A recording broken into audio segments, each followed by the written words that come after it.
currently reading this book, The Psychology of Money. And I thought, why not share with you each chapter and what I've learned so far.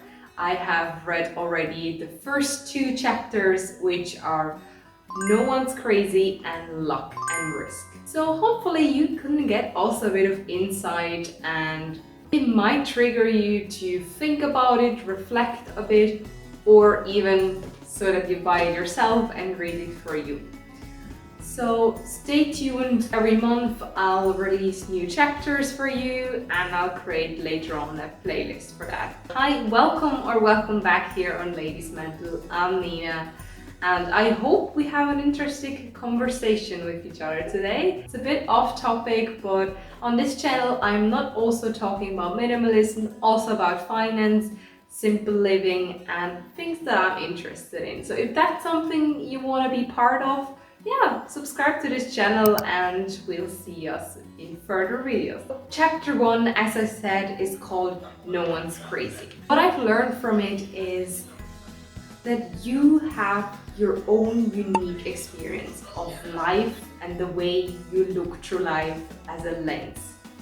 That can start just from the ground level of where you were born, what economy you're in, what parents you've been raised, what values and what intentions they had, what jobs, all of it, like your whole environment teaches you, and you grow up with mindset that other people believe are true about money. So you pick these habits up, and that creates just a fraction of the world of what you learned so far about money, how to handle money, and also that's just a little fraction of the whole earth. But for you, it takes up 80% of your everyday life, of your experience. What I've learned also, just because I have that level, or the way I've been raised, where I've been raised, with what values my parents had,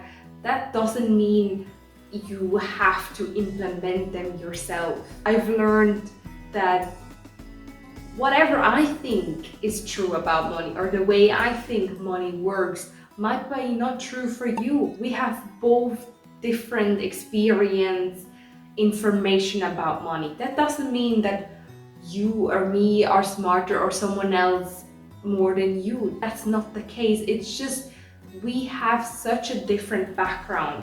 And that made me also realize some things that make sense to me, the way I use money, might not make sense for someone else. They don't value it in that way. And that also reflects then on if I would be judging someone the way they spend money, and I think that's the most stupid way of giving it out or managing it, doesn't mean necessarily it is for them.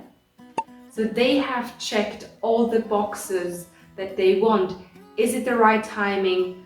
Does it fit what I want?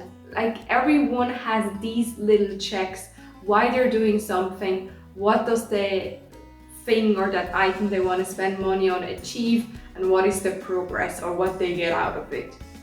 And I think that's where we all are different. We have different interests, different values. We experience life in a very unique way. We're all special. And that also comes with money. And we make often decisions in scenarios in ways that we think might be not reasonable. Might that be on a dining table or with friends having a conversation. As the author said, ideal would be if we make money decisions or manage it in a way that is efficient for us, in the best possible way with the resources we have, and how it can help us to progress in a career or so on. Another thing that really sticks out to me is just the day, the year, and the century that you've been born is just damn luck or unluck in a way. You might have been growing up with high prices, inflation, or in a background where certain things are not allowed or where restricted, your safety is more important, you have a belief that you follow that also goes along with your money management. There are many things that are in that chain that give us the connection about money. And it's not just counting numbers that I've learned, it's the way of you're implementing your belief with money. And that I learned as well through minimalism is through all that clutter that I've mostly got rid of, I have also more intention and thoughts the way I want to spend money. Something else that he was mentioning is kind of a little story with lottery tickets. Me personally, I have never really felt buying lottery tickets, but he was kind of pointing out like the poorer people that they buy the most amount of lottery ticket on average because they have not the luxury that you might live in currently. They dream of having the lifestyle that you have already. So might that be a car or whatever, they just can't have it. They live paycheck to paycheck. They have to count every penny. But those are the majority of people who are buying lottery tickets.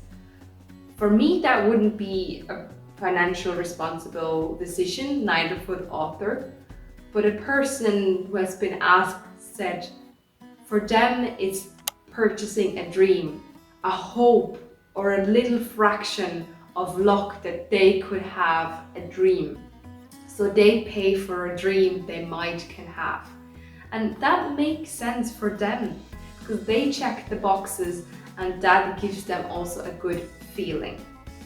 However, that doesn't mean buying lottery ticket is good because these kind of people, he also said, are the people who have no emergency fund. So he said an example like per year they on average spend around $400 of lottery tickets, and that $400 that they would have need in emergency they don't have.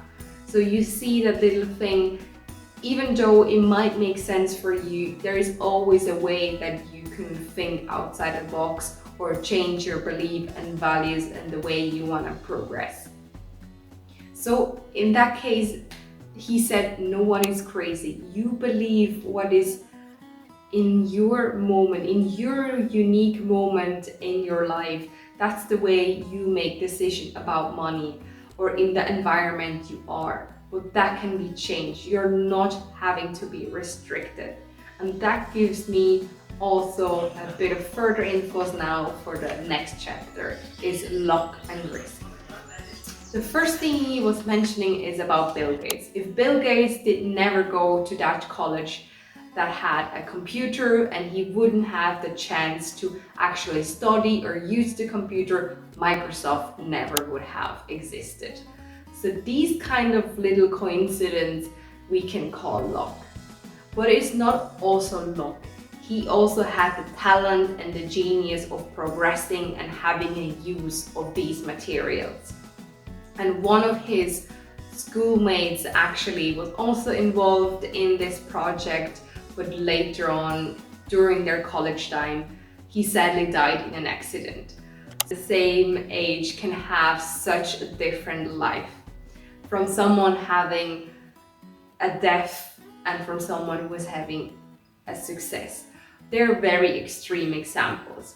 But it's not also just about Bill Gates in this little chapter section. It's also about making decisions with money.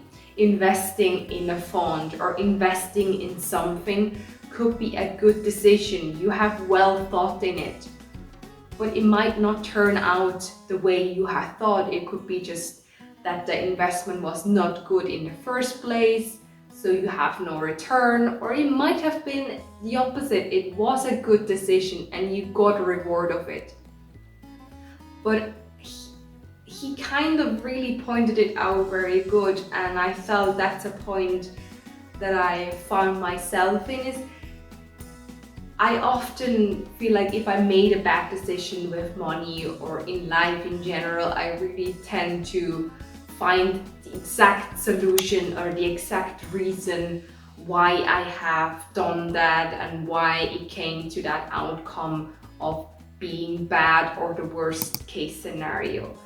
But he also said it can't always be categorized in such a way. It's the time of investing, the company, the way it's structured. It can also be just it was not the right timing.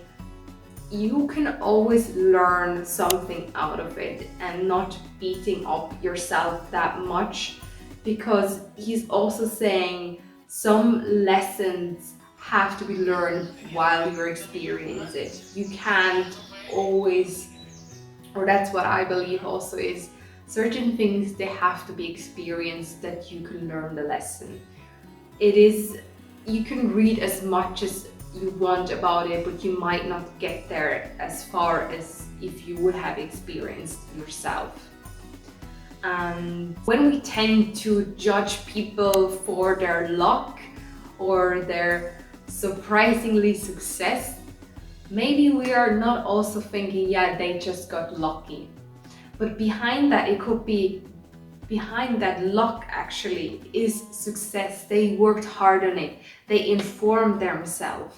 So just because we see something on display and think that's luck just because such and such circumstance happened to him and these connections he went or got that success where he is right now, or she.